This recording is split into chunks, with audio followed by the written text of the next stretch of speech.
Princess Zara walked through the grand hall of the Villani Palace, her silver robes flowing behind her like water. Today was the day she would meet the final group of suitors from across the galaxy. For 6 months, representatives from different worlds had come to court her, each hoping to form an alliance through marriage. Most of them had been exactly what she expected: warriors, generals, and fighters who spoke only of conquest and strength. The Villani people were different from most species in the galaxy. They had evolved from peaceful plant-eating creatures on a world with no natural predators. For thousands of years, they had solved every problem through talking, meditation, and finding peaceful solutions. The idea of fighting or causing harm to another living being went against everything they believed in. Zara's father, King Aldrin, had explained to her many times why this marriage was important. "Our people are skilled in technology, medicine, and art," he had said. "But the galaxy is becoming more dangerous. We need allies who can protect us while sharing our values of peace." The problem was that most alien species seemed to think strength meant violence. The Korthak had sent a general who had won 50 battles. The Zephyrian representative had scars covering half his face and spoke constantly about military tactics.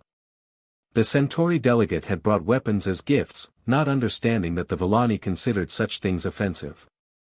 Then Earth had sent their representative. Ben Torres was nothing like the others.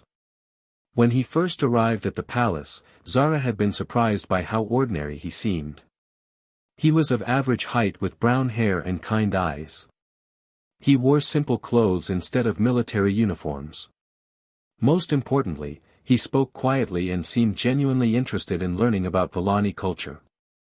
"I have come here to understand your people," he had told the royal court on his first day.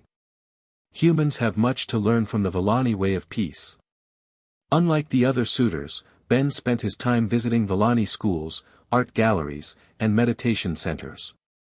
He learned their language quickly and showed deep respect for their customs. When the other delegates grew impatient with the long peaceful rituals, Ben participated with genuine interest. Zara found herself drawn to his gentle nature. During their first private conversation in the palace gardens, she had asked him about Earth and human culture. "My people have a complicated history," Ben had said, sitting beside her under the blooming crystal trees. "We have not always chosen peaceful paths. But we are learning. We create beautiful music, write moving poetry, and paint pictures that capture the soul. These are the parts of humanity I want to share with you." Over the following weeks, Ben told her stories about human artists, musicians, and writers. He spoke of great buildings that reached toward the sky and libraries that held millions of books. He described festivals where people from different cultures came together to celebrate and share food. He never mentioned wars, battles, or conflicts. Zara began to look forward to their daily walks through the palace gardens. Ben would point out different plants and flowers, asking about their meanings in Villani culture. He listened carefully when she explained their religious ceremonies and philosophical beliefs. Unlike the other suitors who seemed bored by such topics, Ben asked thoughtful questions and remembered every detail. "Your people understand something that many species have forgotten," Ben told her one evening as they watched the twin moons rise over the crystal spires of the capital city. "True strength comes from building, not destroying.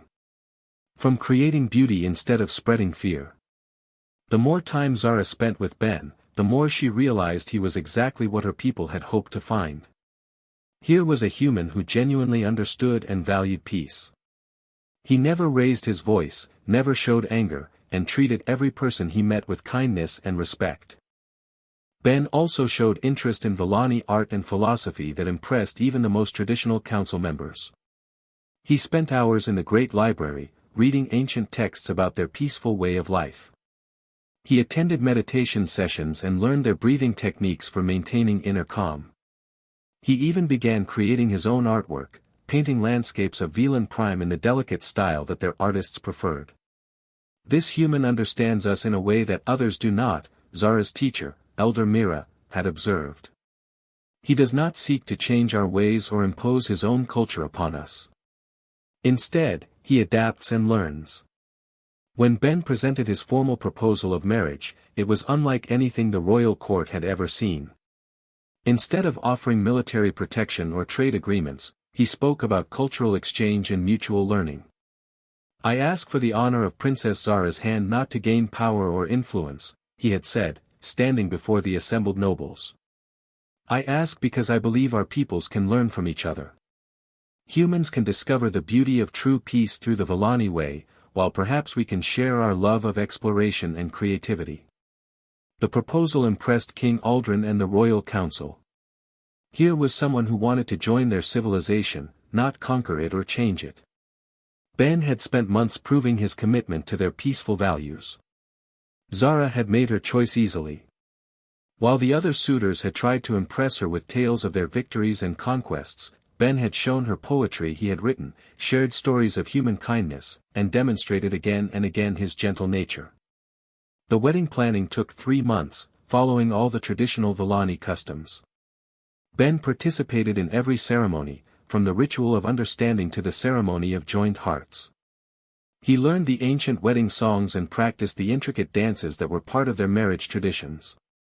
During this time, Zara noticed small things about her future husband that made her love him even more. Ben was always careful to move slowly around the palace servants, understanding that the Villani could be startled by sudden movements. He learned to appreciate their delicate cuisine and never complained when the food was different from what humans usually ate. He wore the traditional robes and jewelry without any complaints, even though she knew they must feel strange to him. The wedding day itself was declared a planetary holiday. Representatives from across the galaxy came to witness the union that many saw as a symbol of peace between species.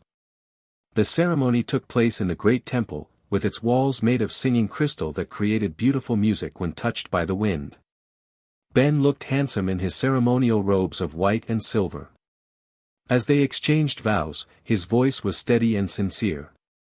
When he promised to honor Villani traditions and protect their way of life through peaceful means, Zara believed every word. "I take you as my wife and as my teacher," Ben had said during the ceremony. "I promise to learn from your wisdom and to help our peoples build a future based on understanding and peace." The celebration lasted for 3 days. Beings from dozens of different worlds attended the festivals, seeing the marriage as proof that even humans could abandon their violent reputation and embrace a better way of living. During their first dance as husband and wife, Zara felt truly happy for the first time in years. The man holding her hand was everything she had dreamed of finding: kind, intelligent, peaceful, and genuinely committed to her people's values. "Are you happy?" Ben asked as they moved slowly to the gentle music of the crystal chimes. "More than I ever imagined I could be," Zara replied. "You are exactly what I hoped to find but never expected to discover." As the celebration continued around them, neither Zara nor anyone else in the palace noticed the way Ben's eyes occasionally moved to scan the crowd, or how his hands, though gentle when touching his wife, showed small scars that he kept carefully hidden beneath his ceremonial gloves. The galaxy celebrated the marriage as a triumph of diplomacy and peace. News reports called it the beginning of a new era of cooperation between species. The violent reputation of humanity seemed to be fading as more species saw Ben as an example of what humans could become when they chose the path of peace. For Zara, the wedding was the start of what she believed would be a perfect life with a man who truly understood and shared her values. She had no idea that the gentle scholar she had married carried secrets that would soon change everything she thought she knew about him. 3 months had passed since the royal wedding, and Princess Zara had never been happier. Life with Ben had been everything she had hoped for and more. He had adapted perfectly to palace life, participating in morning meditation sessions with the royal family and spending his afternoons learning about Villani history and culture. Ben had even started teaching at the Royal Academy, sharing human art and literature with eager Villani students. His classes were always full, with young people fascinated by his stories of Earth's great museums, libraries, and cultural festivals. He spoke about human creativity and innovation in ways that inspired his students to think about peaceful cooperation between species. "Your husband has become quite popular with our people," Elder Mira told Zara one morning as they walked through the palace gardens. Even the most traditional council members have begun to see humans in a new light because of him. Zara smiled as she watched Ben in the distance, sitting under a crystal tree with a group of children, reading them a human fairy tale. He had translated many Earth stories into the Villani language, always choosing tales about kindness, friendship, and peaceful problem-solving. He truly understands us, Zara replied. Sometimes I think he understands our ways better than some of our own people. Their private life had been equally wonderful. Ben was a loving and attentive husband who never forgot the small things that made Zara happy. He would bring her flowers from the garden each morning and had learned to prepare traditional Villani tea exactly the way she liked it. In the evenings, they would sit together reading or working on their respective art projects. Ben had become quite skilled at Villani-style painting, creating delicate landscapes that captured the peaceful beauty of their world. His artwork had even been displayed in the palace gallery, something that had never been done for an off-world visitor before.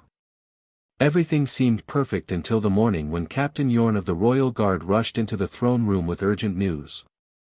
"Your Majesty," the captain said, bowing quickly to King Aldrin. "Our deep space monitoring stations have detected a large fleet approaching from the Outer Rim. The ships do not match any known friendly vessels." King Aldrin frowned.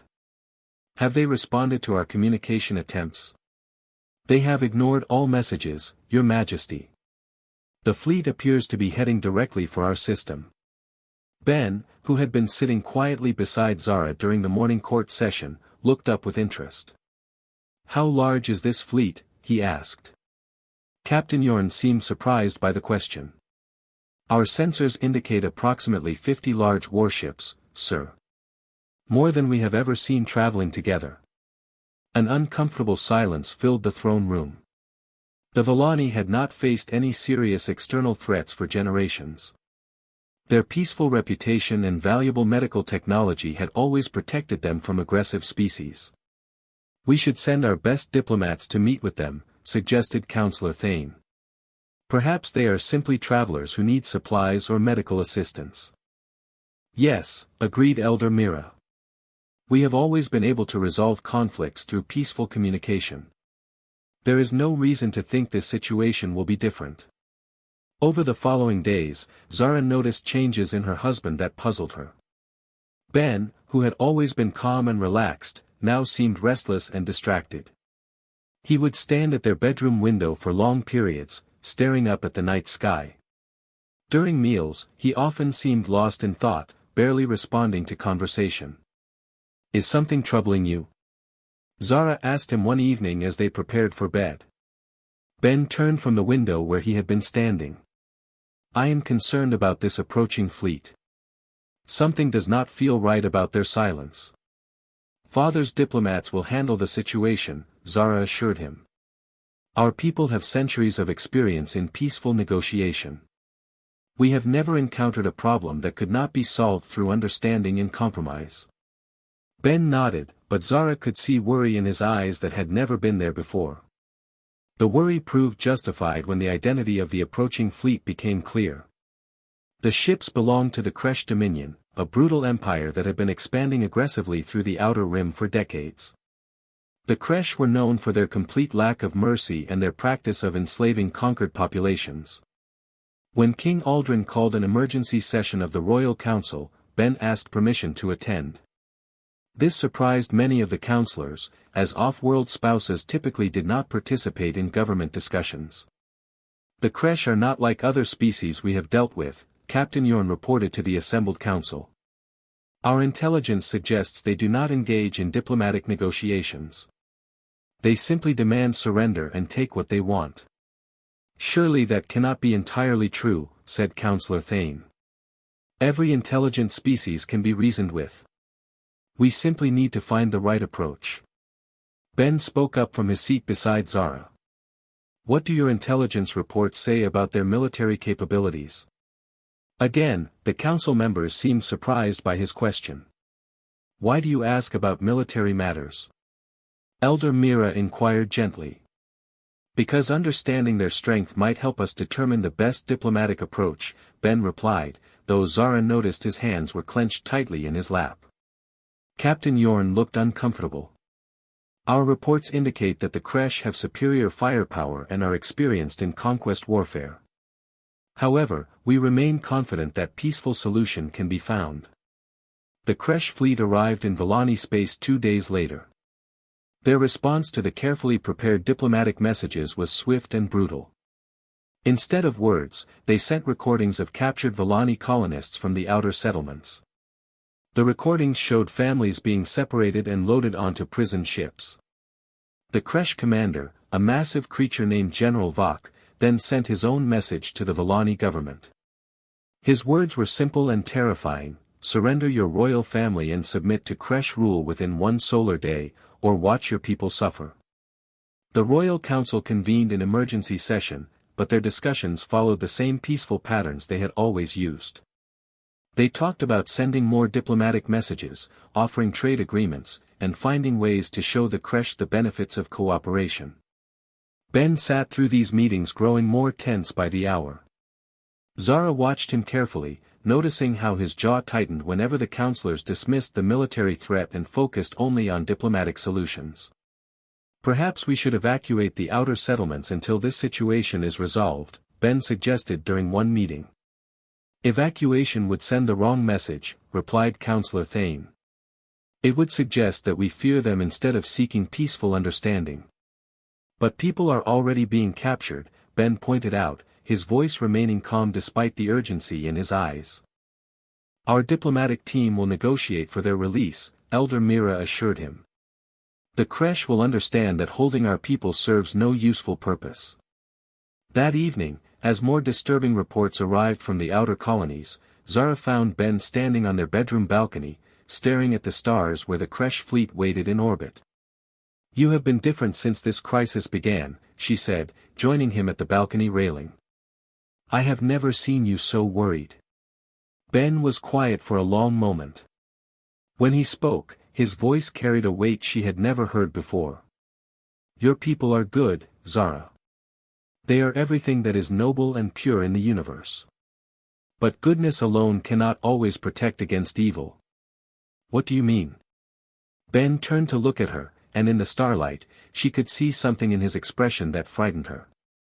It was not fear exactly, but something harder and more dangerous. I mean that some problems cannot be solved with meditation and compromise. Some enemies respect only strength. Before Zara could respond, Captain Yorn appeared in their doorway. Your Highness, your father requests your immediate presence in the war room. The Kresh have begun attacking our orbital defense platforms. As they hurried through the palace corridors, Zara noticed that Ben was asking Captain Yorn detailed questions about the palace defenses, the location of weapon storage areas, and the training level of the Royal Guard. These were not the kinds of questions her peaceful scholar husband should have known to ask. In the war room, King Aldrin and his advisors were watching displays showing the systematic destruction of their outer defenses. The Kresh were not interested in negotiation or compromise. They were methodically eliminating anything that might interfere with their conquest. Send another diplomatic message, ordered Elder Mira. Offer them anything they want except our surrender. We have already tried that approach, Captain Yorn replied helplessly. They are not responding to any communications. Ben stepped forward. Your Majesty, I request permission to examine your defense plans and speak with your military commanders. The room fell silent. Everyone turned to stare at the human who had spent months demonstrating his commitment to peaceful principles. Why would a scholar need to see military information? Asked Counselor Thane suspiciously. Ben met his gaze steadily. Because sometimes a scholar needs to become something else to protect what he loves. King Aldrin studied Ben's face for a long moment. What exactly are you suggesting? I am suggesting that it may be time to consider options other than diplomacy. Elder Mira looked shocked. Surely you do not mean violence. That goes against everything we believe in, everything you have said you believe in. Ben looked at Zara, and she saw something in his eyes that made her heart race with both fear and confusion. I believe in protecting innocent people, he said quietly. Sometimes that requires choices that go against our preferred nature. As alarms began sounding throughout the palace, indicating that Kresh landing craft were approaching the planet's surface, Zara realized that her gentle husband was about to reveal secrets that would change everything she thought she knew about him. The palace shook as Kresh landing craft began their descent toward the capital city. Through the tall windows of the war room, everyone could see the dark shapes blocking out the stars. The peaceful world of Velan Prime had never experienced anything like this in its recorded history.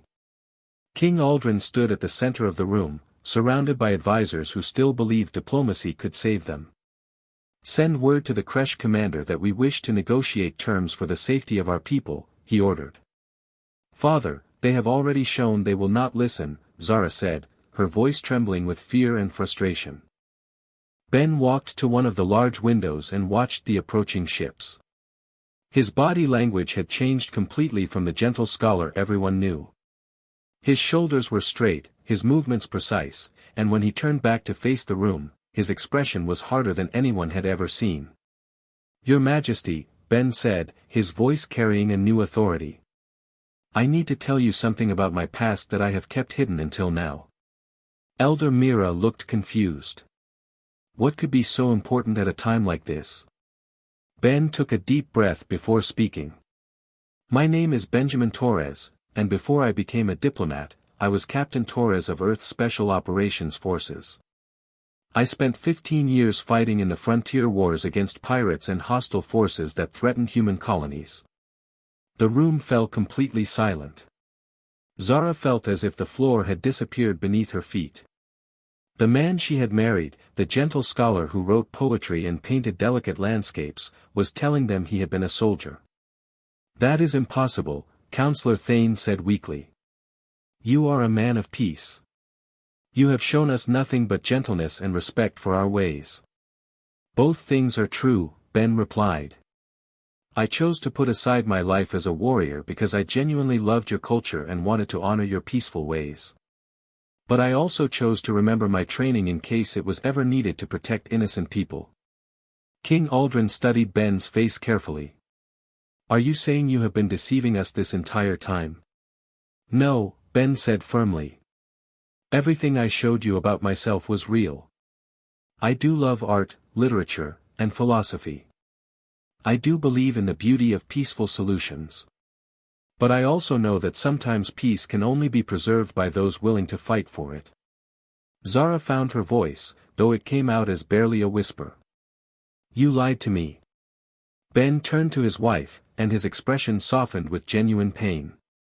"I never lied about loving you or about believing in your people's values. I simply did not tell you about skills I hoped I would never need to use again." Another explosion rocked the palace as Kresh forces began their attack on the outer defenses. Through the windows, they could see fires beginning to burn in the lower city. "Captain Yorn," Ben said, turning to the head of the Royal Guard. "How many trained fighters do you have available?" Captain Yorn looked helplessly between Ben and the king. "We have approximately 200 guards, sir, but they are trained only for ceremonial duties and basic security. They have never faced actual combat." "What weapons do you have in storage?" "We maintain a small armory for emergency purposes, but—" "Show me," Ben interrupted. King Aldrin made a decision that surprised everyone, including himself. "Captain Yorn, take him to the armory. If this human has knowledge that might help protect our people, we must consider it." As they moved through the palace corridors toward the weapons storage areas, Ben began asking rapid questions about the building's layout, escape routes, and defensive positions. Zara followed close behind, still struggling to understand how the man she thought she knew could be so completely different. The royal armory was a small room that had not been opened in decades. The weapons inside were basic but functional, energy rifles, protective armor, and various defensive equipment that the peaceful Villani had stored away and forgotten. Ben moved through the room with practiced efficiency that shocked everyone watching. His hands knew exactly how to check each weapon, test its power levels, and determine its effectiveness. This was clearly not the first armory he had ever seen. "These will work," he said, selecting several rifles and pieces of armor. "Captain Yorn, gather your best people. I am going to teach you some basic defensive tactics. In how much time? The captain asked nervously. Ben looked toward the windows where the glow of approaching Kresh ships was getting brighter. About 20 minutes. What followed was unlike anything the Villani had ever experienced. Ben transformed from a quiet scholar into a commanding military leader, quickly organizing the palace guards into defensive positions. He explained basic fighting techniques, how to use cover effectively, and how to coordinate their movements. Remember, he told the nervous guards, you are not trying to win a war. You are buying time for the civilians to reach safety and hoping that help will arrive. Zara watched her husband work, and slowly began to understand something important. This was not a different person, this was another side of the same man she had married. His gentleness was real, but so was his strength. His love of peace was genuine, but so was his willingness to fight when peace was impossible. The first Kresh soldiers reached the palace gates just as Ben finished positioning the defenders. Through the security monitors, everyone could see the enemy forces, large, heavily armed creatures that moved with the confidence of experienced conquerors. They expect no resistance, Ben observed.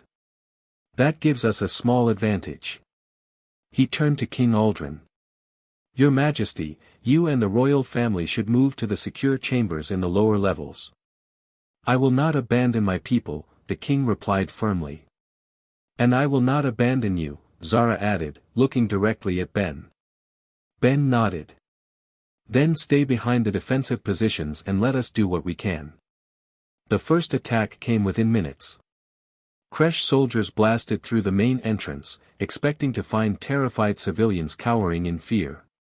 Instead, they found organized resistance from defenders who knew the building's layout and had prepared defensive positions.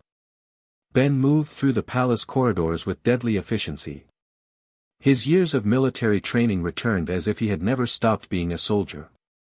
He led the guards in coordinated attacks that used the palace's architecture to their advantage, setting up ambushes in narrow hallways and using the building's many levels to confuse the invaders. Zara watched from a protected position as her gentle husband became something she had never imagined. He moved with purpose and precision, making split-second decisions that saved lives and turned the tide of the battle. This was the same man who had read bedtime stories to children and painted delicate flowers, but now he was protecting those same children with skills she had never known he possessed. The fighting continued for hours. Ben's tactical knowledge and the guards' determination to protect their home created a defense that the Kresh had not expected. The invaders found themselves trapped in unfamiliar territory, facing resistance from people they had assumed would surrender immediately. As dawn approached, Ben gathered the remaining defenders in the throne room. They had managed to hold the palace, but everyone knew it was only temporary. The Kresh would soon bring heavier weapons and more soldiers. We have done well, Ben told the exhausted guards. You have protected your people and shown courage that would honor any warrior. King Aldrin approached Ben, his expression mixing gratitude with confusion. You have saved us tonight, but I still do not understand. How can someone be both a man of peace and a fighter? Ben looked at Zara before answering. Because sometimes the only way to preserve peace is to be willing to defend it. I spent months learning to love your gentle ways, and that love is what gave me the strength to fight when fighting became necessary. Zara stepped forward, finally understanding what she needed to say. I was angry because I thought you had deceived me. But you did not become someone else tonight. You simply showed me a part of yourself that you had hoped would never be needed. Ben nodded. I would rather spend my life painting and writing poetry. I would rather teach children about art and philosophy. But when evil threatens the innocent, sometimes gentle people must be willing to become fierce. The sound of approaching ships interrupted their conversation, but these were different from the Kresh vessels. Through the windows, they could see the sleek shapes of the Galactic Alliance fleet arriving in response to the Villani distress calls. As Alliance forces began driving back the Kresh invaders, Ben carefully placed his weapons aside and helped tend to the wounded guards. Zara watched him transition back to his gentle nature, and realized that both sides of his character were equally real and equally valuable. Later, as the palace was secured and the immediate danger had passed, Zara found Ben in their quarters, sitting quietly by the window. His armor was gone, replaced by simple clothes, but she could still see the small changes in his posture that spoke of his hidden past. "Will you stay?" she asked quietly. Ben looked at her with the same kind eyes she had fallen in love with. "If you will have me. I am still the man who loves art and peace and wants to build a better future with your people. I simply hope that you can accept that I am also someone who will protect that future when necessary." Zara sat beside him and took his hand. "I think I understand now what true gentleness means. It is not weakness or the absence of strength. It is choosing to use your strength only when you must, to protect what you love." Ben smiled for the first time since the crisis had begun. "Your people taught me that. They showed me that the greatest warriors are those who fight only when they have no choice, and who never lose sight of what they are fighting for." As the twin moons rose over the crystal spires of the capital city, Zara realized that she had not married a gentle scholar who had hidden his true nature. She had married a complete person who contained both gentleness and strength, and who had the wisdom to know when each was needed. The galaxy would remember the day that the peaceful Villani Empire stood its ground against the Kresh Dominion. But Zara would remember it as the day she learned that sometimes the gentlest hearts are found in the strongest people, and that true love means accepting all the parts of someone, even the parts they hope they will never need to show.